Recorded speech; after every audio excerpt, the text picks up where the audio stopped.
अस्सलाम वालेकुम first year, how are you. आज हम लोगों ने जो नेक्स्ट टॉपिक स्टार्ट करना है वो है न्यूट्रिशन इन बैक्टीरिया, या बैक्टीरिया किस तरह से अपनी खुराक को पूरा करते हैं, कहाँ से क्या सोर्सेज हैं बैक्टीरिया की न्यूट्रिशन के। तो फ़र्स्ट ऑफ़ ऑल, जिस तरह से बाकी ऑर्गेनिजम्स है, इसी तरह से बैक्टीरिया को भी फ़र्स्ट ऑफ़ ऑल एनर्जी या न्यूट्रिशन की क्यों ज़रूरत होती है, ग्रोथ के लिए, मेंटेनेंस के लिए और रिप्रोडक्शन के लिए। तो अगर हम लोग बैक्टीरिया की डिवीजन देखें अकॉर्डिंग टू इट्स न्यूट्रिशन, तो उसमें सबसे पहले हीटरोट्रॉफिक बैक्टीरिया आते हैं। और हीटरोट्रॉफिक वो बैक्टीरिया होते हैं जो अपनी खुराक खुद नहीं बना सकते, सिंथेसाइज खुद अपनी खुराक ऑर्गेनिक कंपाउंड से वो नहीं कर सकते, ठीक है। तो फिर ऐसे बैक्टीरिया किस तरह से अपनी खुराक लेते हैं, या फिर वो सेप्रोफाइटिक तरीके से लेते हैं या फिर पैरासिटिक। सेप्रोफाइट बैक्टीरिया उन बैक्टीरिया को कहते हैं जो अपनी खुराक डेड ऑर्गेनिक मैटर से लेते हैं, जैसे कि फॉर एग्जांपल सॉइल। तो सॉइल के अंदर बहुत सारा डेड ऑर्गेनिक मैटर होता है in the form of humus. Humus किसको बोलते हैं? अब जो भी हम लोग हमारा जो ऑर्गेनिजम्स वेस्ट मटेरियल इस्तेमाल करते हैं, फॉर एग्जांपल ये जो सब्जियों के छिलके या फिर फ्रूट्स वगैरह के छिलके वगैरह होते हैं, इस तरह की जो वेस्ट मटेरियल होता है, तो हम क्या करते हैं, हम जब वो डिस्पोज ऑफ कर देते हैं तो वो सॉइल में इन माइक्रो ऑर्गेनिजम्स वगैरह उसकी ब्रेक डाउन करते हैं और उसको एक ऑर्गेनिक मैटर के अंदर कन्वर्ट कर देते हैं, उसको बोलते हैं ह्यूमस, ठीक है। अब इस ह्यूमस से जो बैक्टीरिया अपनी न्यूट्रिशन हासिल करते हैं, अपनी खुराक बनाते हैं, ठीक है, तो इसको बोलते हैं सेप्रोफाइटिक बैक्टीरिया। उसके बाद है कुछ बैक्टीरिया क्या करते हैं कि वो अपनी लिविंग ऑर्गेनिजम्स के अंदर रहते हैं, ठीक है, और वहाँ पर सम टाइम्स जो है वो नुकसानात भी उनको पहुंचाते हैं, ठीक है, डिजीज़ कोई ना कोई कॉज कर सकते हैं। तो इस तरह के बैक्टीरिया को हम कहते हैं पैरासिटिक बैक्टीरिया, जो कि अपने होस्ट पर डिपेंडेंट होते हैं, ठीक है। Extensive enzyme system that breaks down the complex. अच्छा, उसने ये जो पहले मैंने आपको बात बताई कि सेप्रोफाइटिक बैक्टीरिया वो किस तरह से करते हैं, जो भी प्रोडक्ट्स ज़मीन के अंदर होते हैं, सॉइल के अंदर, तो वो क्या करते हैं जिससे वो सिंपलर सब्सटेंसेस में चेंज हो जाते हैं, ठीक है। तो डेफिनेटली बैक्टीरिया हैं, वो माइक्रो ऑर्गेनिज्म है, वो डायरेक्ट तो वेस्ट मटेरियल को इंजेस्ट नहीं कर सकते, तो वो फिर उनके अंदर इंजाइम्स होते हैं। वो इंजाइम्स क्या करते हैं कि ये जो प्लांट्स और एनिमल्स के वेस्ट्स होते हैं उनकी ब्रेक डाउन करते हैं और उसके बाद उसको ह्यूमस के अंदर कन्वर्ट करके तो वहाँ से अपनी जो है वो खुराक लेते हैं, ठीक है। उसके बाद हमारे पास दूसरी काइंड के बैक्टीरिया आते हैं जिनको हम कहते हैं ऑटोट्रॉफिक। ऑटोट्रॉफिक ऐसे बैक्टीरिया हैं जो खुद अपनी खुराक बना सकते हैं, ठीक है। अच्छा, अब इस तरह के जो बैक्टीरिया हैं, ये इसकी दो कैटेगरीज आके, जैसे हीटोट्रॉफिक बैक्टीरिया की दो कैटेगरी, इसी सेप्रोफाइट और पैरासिटिक, इसी तरह से ऑटोट्रॉफिक बैक्टीरिया की भी दो टाइप्स हैं, फोटोसिंथेटिक बैक्टीरिया और कीमोसिंथेटिक ऑटोट्रॉफ्स, ठीक है। तो सबसे पहले फोटोसिंथेटिक बैक्टीरिया, जिस तरह हम लोग प्लांट्स के बारे में पढ़ते हैं कि प्लांट्स जो है वो क्लोरोफिल के ज़रिए से और सनलाइट की प्रेजेंस में फोटोसिंथेसिस करते हैं और ग्लूकोज को एज अ फूड प्रोडक्ट वो सिंथेसाइज करते हैं, ठीक है। इसी तरह से जो बैक्टीरिया है वो भी फोटोसिंथेसिस करते हैं, लेकिन थोड़ी सी प्लांट से इनकी डिफरेंट होती है। लाइक जो प्लांट्स हैं उनका क्लोरोफिल जो है वो क्लोरोप्लास्ट के अंदर होता है। क्लोरोप्लास्ट हमने ऑर्गन पढ़े थे, ऑर्गेनेलिस जो साइटोप्लाज्म के अंदर होती है, लेकिन जो बैक्टीरिया का क्लोरोफिल होता है वो साइटोप्लाज्म के अंदर डिस्पर्स्ड होता है, ठीक है। उसके बाद जब हम फोटोसिंथेसिस पढ़ते हैं, ठीक है, प्लांट्स के अंदर फोटोसिंथेसिस जब हम पढ़ते हैं तो उसमें हमने देखा था कि रिएक्टेंट्स में कार्बन डाइऑक्साइड और वाटर है, ठीक है। Hydrogen as a source of hydrogen जो है वो वाटर है, ठीक है। लेकिन बैक्टीरियल जो फोटोसिंथेसिस है उसमें थोड़ा सा ये डिफरेंस है कि ये कार्बन डाइऑक्साइड के साथ वाटर नहीं यूज़ करते, बल्कि हाइड्रोजन सल्फाइड को यूज़ करते हैं, किसके लिए? As a source of hydrogen, ठीक है। तो ये आपने डिफरेंसेस याद रखने। पहला डिफरेंस क्या था कि इनका क्लोरोफिल साइटोप्लाज्म में डिस्पर्स होता है, अनलाइक प्लांट्स जिनका क्लोरोफिल प्लास्ट में होता है।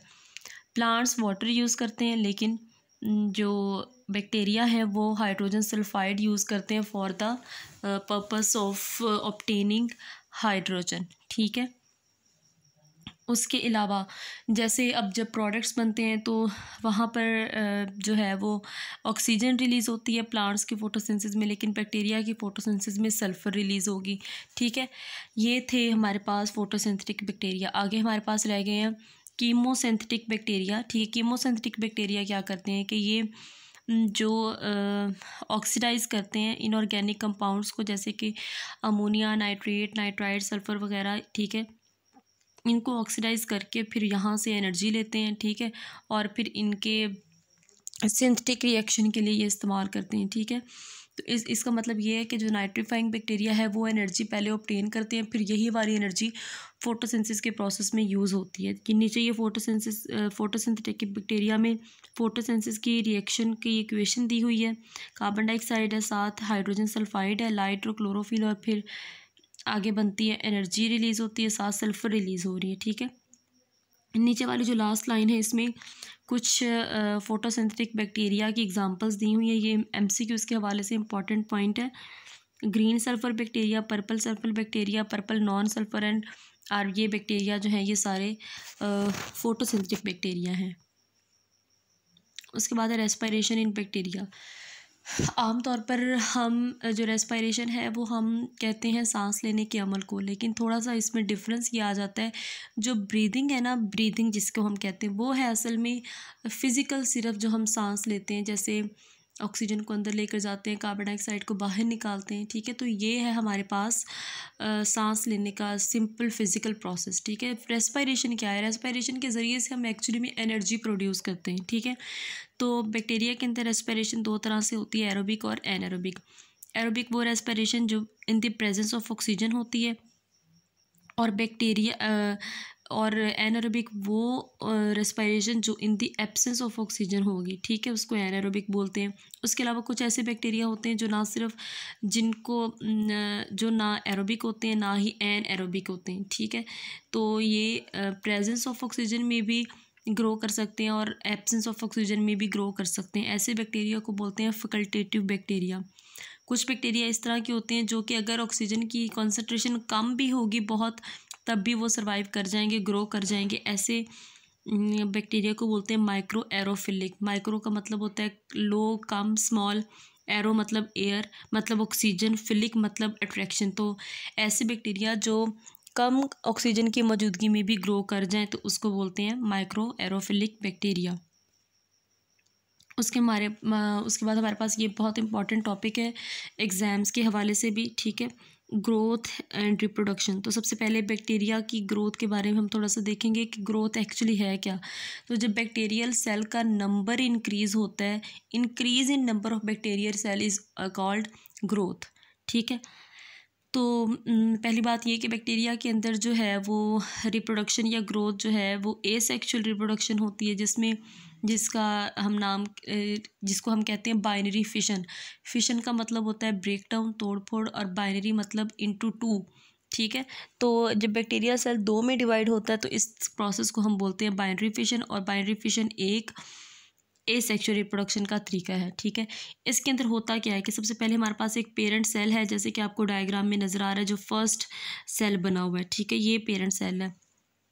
ये थोड़ा सा साइज़ में इनलार्ज हो जाता है, ठीक है। फिर दूसरा काम इसमें क्या होता है, नेक्स्ट स्टेप में इसके जो क्रोमोसोम्स हैं वो डुप्लीकेट करना स्टार्ट कर देते हैं। मतलब एक क्रोमोसोम था तो दो में डिवाइड हो जाएंगे, दो उसके बन जाएंगे।